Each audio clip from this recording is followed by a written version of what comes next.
नमस्कार मित्रांनो. मला काम करत असताना स्मरण यावं अशी इच्छा व्यक्त करणारी ज्येष्ठ मराठी अभिनेत्री म्हणजेच उषा नाडकर्णी. उषाताई नाडकर्णी यांनी गेली 50 वर्षाहून अधिक काळ मराठी व हिंदी सृष्टी गाजवली आणि आताही त्या तितक्याच उत्साहाने सिनेविश्व गाजवत आहेत. उषा यांना बालपणापासूनच अभिनयाची प्रचंड आवड होती आणि म्हणून त्यांनी लहान वयातच अभिनय क्षेत्र निवडलं. पुढे लग्न झाले आणि एक मुलगा देखील झाला, परंतु त्यानंतर त्यांच्या अख्खे आयुष्य बदलून गेलं.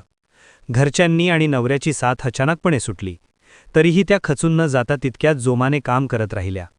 नवऱ्याने या क्षेत्रात कधीच साथ दिली नाही. त्यांच्या पतीचे नाव रवींद्र नाडकर्णी असे आहे. त्यांच्याशी उषा यांनी 1972 मध्ये लग्नगाठ बांधली होती. मात्र लग्नाच्या काहीच वर्षात ते विभक्त झाले. परंतु विभक्त झाले तेव्हा देवाने त्यांच्या पदरात एक गोंडस बाळ दिलं होतं. त्या मुलाला सोडून न जाता त्याच्यासोबत त्या राहिल्या. कामानिमित्त त्यांना कधी एक महिना बाहेर राहावं लागायचं आणि याच कारणामुळे त्यांनी आपला मुलगा त्यांच्या आईकडे नेऊन ठेवला. पुढे हीच गोष्ट त्यांच्या आयुष्यातील सर्वात मोठी चूक ठरणार हे त्यांना देखील माहीत नव्हते. तोच मुलगा आज वेगळा राहत असून अभिनेत्री उषा नाडकर्णी आपल्या घरी एकट्याने आयुष्य जगत आहेत. उषा नाडकर्णी या चित्रपटात कठोर दिसत असल्या तरीही खऱ्या आयुष्यात मात्र त्यांचं मन हे खूपच कोमल आहे. तर तुम्हाला अभिनेत्री उषा नाडकर्णी यांनी साकारलेल्या सगळ्या भूमिका आवडतात का? कमेंटमध्ये सांगायला विसरू नका.